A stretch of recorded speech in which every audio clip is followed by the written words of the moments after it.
जात महत्वाची नाही तर त्या व्यक्तीचे विचार महत्वाचे आहेत। मला असं वाटतंय विवेक दादा, तुमची जात कोणती आहे हो? आमची मारियाची जात शेत शेत करू बागायत, शेत करू बागायत।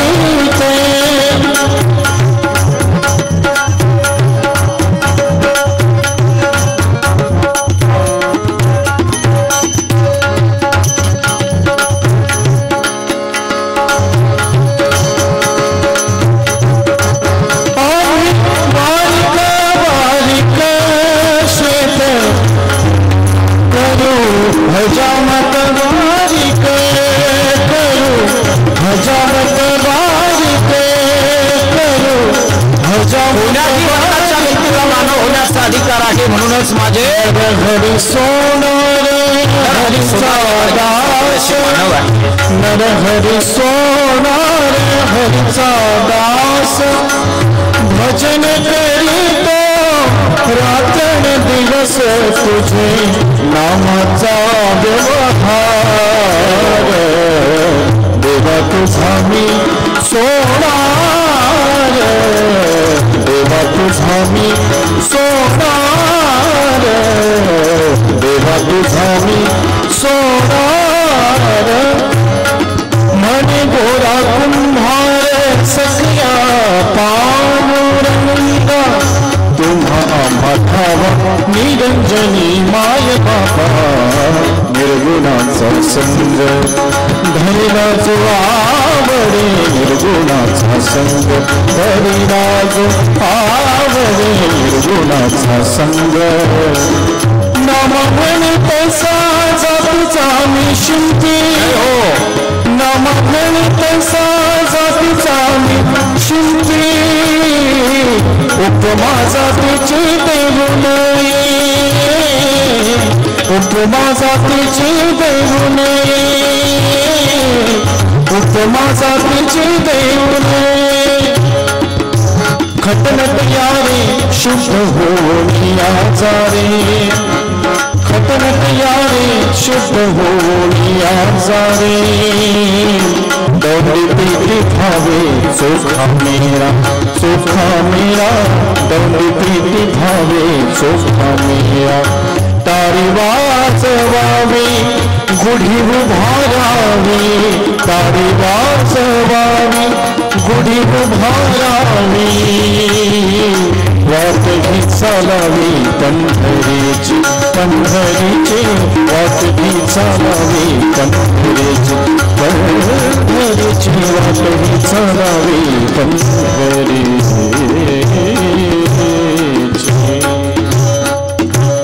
कोण्याही वर्णाच्या व्यक्तीला मानव होण्याचा अधिकार आहे। म्हणूनच माझ्या विदर्भामध्ये एक महान संत जन्माला आले। त्या संतांचं नाव आहे श्रीमंत श्री संत गाडगे बाबा।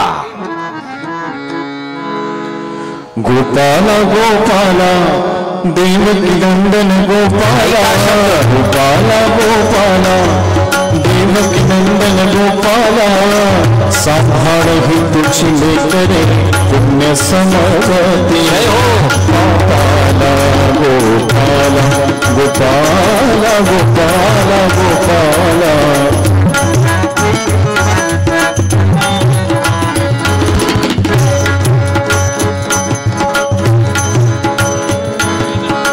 कोणी न राहावे पुढे राणी, शिक्षण घ्यावे भावी प्राणी।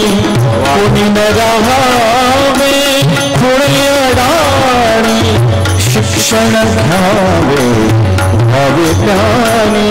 यासाठी ही झिझिनवाणी मी जातीचा भोगी देवा धुळीन कपडा।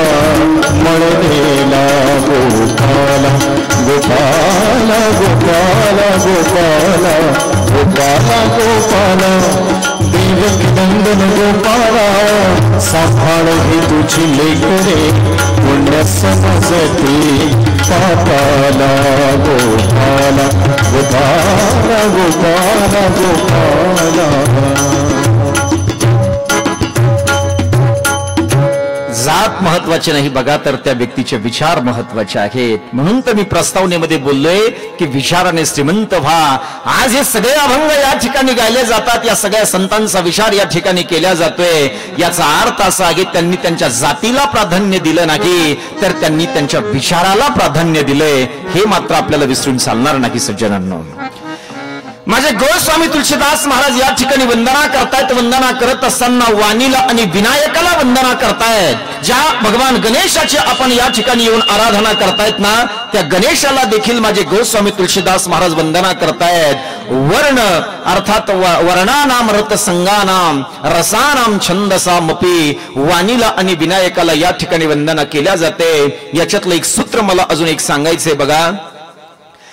वाणी अर्थात वाणीची देवता ही सरस्वती आहे, ज्ञानाची देवता गणेश आहे। या दोघालाही वंदना केल्या जाते।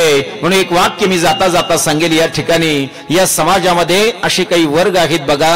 एक वर्ग या समाजामध्ये असा आहे की त्यांच्याकडे ज्ञानही नाही, त्यांच्याकडे वाणीही नाही। दुसरा वर्ग असा आहे की त्यांच्याकडे ज्ञानही आहे, त्यांच्याकडे वाणीही आहे। आणि या समाजातला एक वर्ग असा आहे की त्यांच्याकडे फक्त ज्ञान आहे, पण त्यांचं ज्ञान समाजापर्यंत पोहोच करण्याकरता त्यांच्याकडे वाणी नाही। पहिला वर्ग असा आहे की त्यांच्याकडे ज्ञानही नाही, त्यांच्याकडे वाणीही नाही। फरक लक्षात येण्याकरता एक उदाहरण जाता जाता सांगेल। जायभाई साहेब आमच्या गावामध्ये एक नवीन सरपंच झाले होते बरं का। नवीन सरपंच झाले आणि नवीन सरपंच झाल्यानंतर त्या ठिकाणी त्यांना भाषण करण्याकरता 26 जानेवारीचं भाषण करण्याकरता त्यांना स्टेजवरती बोलवलं। ज्ञानही नाही आणि वाणीही नाही याकरता बोलतोय। 26 जानेवारीचं भाषण करण्याकरता सरपंच साहेबला स्टेजवरती बोलवलंय। स्टेजवरती बोलवल्यानंतर सरपंच साहेब आपल्या हातामध्ये माईक घेतायत आणि सरपंच साहेब माईक आपल्या हातामध्ये घेतल्यानंतर ती लहान लहान मुलं अगदी एका रेषेमध्ये बसलेले असतात। सरपंच साहेब आपल्या हातामध्ये माईक घेऊन त्या ठिकाणी बोलायला सुरुवात करतायत। काय सुंदर बसलात पोरं हो तुम्ही, किती सुंदर लाईन भरली पोरं हो तुम्ही, तुम्हाला माहिती आहे का पोरं हो, आता या ठिकाणी तुम्हाला आम्ही बिस्किट देणार आहोत, तुम्ही बिस्किट खाल्ल्यानंतर या ठिकाणी तुम्हाला माहिती आहे का पोरं हो, हा 26 जानेवारीचा कार्यक्रम आपल्या शाळेमध्ये प्रत्येक आठवड्याला साजरा होणं महत्वाचा। 26 जानेवारीचा कार्यक्रम प्रत्येक आठवड्याला, याचा अर्थ असा आहे की ज्ञानही नाही आणि वाणीही नाही।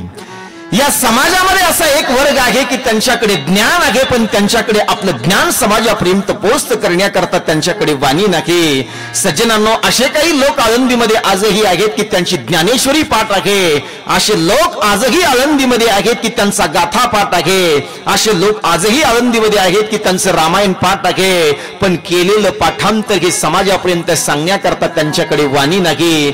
पण या समाजामध्ये असा एक वर्ग आहे की त्यांच्याकडे ज्ञानही आहे आणि त्यांच्याकडे वाणीही आहे। मला असं वाटतं ते जर कोण असेल तर ते माझे गोस्वामी तुलसीदास महाराज आहे। त्यांच्याकडे ज्ञानही आहे आणि त्यांच्याकडे वाणी देखील आहे। मी असं म्हणेल माणसाकडे ज्ञान असलं पाहिजे, ज्ञान असलं पाहिजे, पण ज्ञान मी असं म्हणतोय शब्द ज्ञान असण्यापेक्षा सुद्धा माणसाकडे आध्यात्मिक ज्ञान असलं पाहिजे। जरा ज्ञानेश्वरीमध्ये तुम्ही डोकावून पहा। माझे ज्ञानेश्वर महाराज ज्ञानेश्वरीमध्ये बोलत असताना असं बोलतायत की शेरीच्या गळ्याला स्तन असतायत, गळ्यामध्ये स्तन असतात आणि तिचे महत्वाचे जे स्तन आहेत ते सुद्धा आहेत। पण माझे ज्ञानेश्वर महाराज सांगतायत जर एखाद्या वेळेला शेरीला जर स्तन, जर पाठीमागचे जिचे जे महत्वाचे स्तन आहेत ते स्तन जर त्या शेरीला नसेल तर त्या गळ्यातल्या अर्थात त्या स्तनाला काय करता, ते फक्त दिसण्याकरता आहे। पण प्रत्यक्षात ज्या वेळेला तुम्हाला दुधाची गरज लागेल ना, त्यावेळेला शेळीचे पाठीमागचे स्तनच महत्वाचे आहेत। ज्ञानेश्वर महाराज पुढे त्या ओळीमध्ये असं बोलत असताना असं बोलतायत की एखाद्या वेळेला तुमच्याकडे ज्ञान भरपूर आहे, पण तुमच्याकडे जर आध्यात्मिक ज्ञान जर नसेल तर तुमच्या ज्ञानाला समाजामध्ये शून्य किंमत आहे। मोरा अंगी असोसे पिसे असती डोळसे, परी एकली दृष्टी नसे तैसे ते गा। तुमच्याकडे जगातलं सगळं ज्ञान आहे, पण तुमच्याकडे जर आध्यात्मिक ज्ञान जर नसेल तर माझे ज्ञानेश्वर महाराज सांगतात तुमच्या ज्ञानाला समाजात शून्य किंमत आहे। याचा अर्थ असा की